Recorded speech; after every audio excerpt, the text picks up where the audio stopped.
C'est une idée qui m'est apparue il y a quelques années. On en a parlé à Bertrand Gaziglia, notre maire de Tourette, qui nous a dit « Votre projet nous plaît ». Et voilà. Bravo.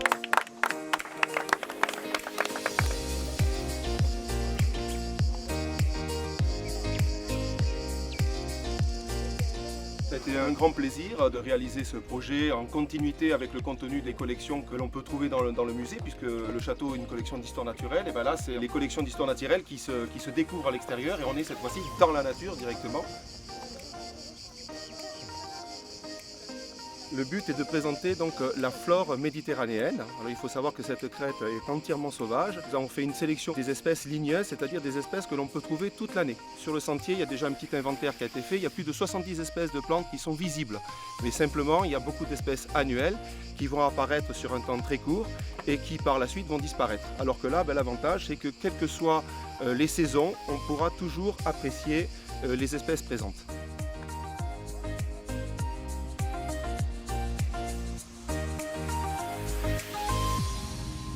Avec des panneaux, vous allez le découvrir, qui apportent non pas juste simplement les noms, parce que c'est vrai que c'est intéressant, mais il y a pas mal d'anecdotes aussi. Vous verrez, ce sont les plantes qui vous parlent, hein, donc il faut écouter ce qu'elles vous disent.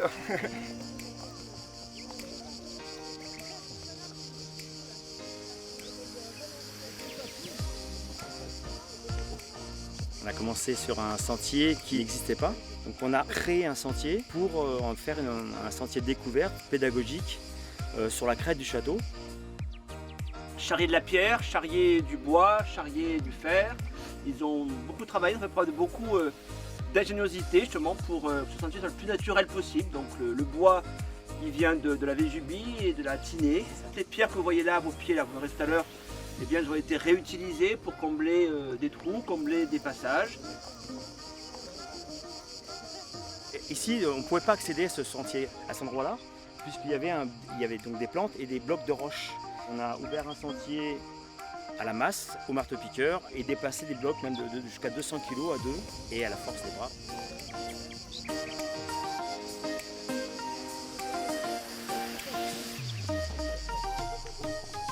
Ce magnifique paysage que vous allez pouvoir apprécier, parce que c'est une vue sur le château que peut-être beaucoup ne connaissaient pas.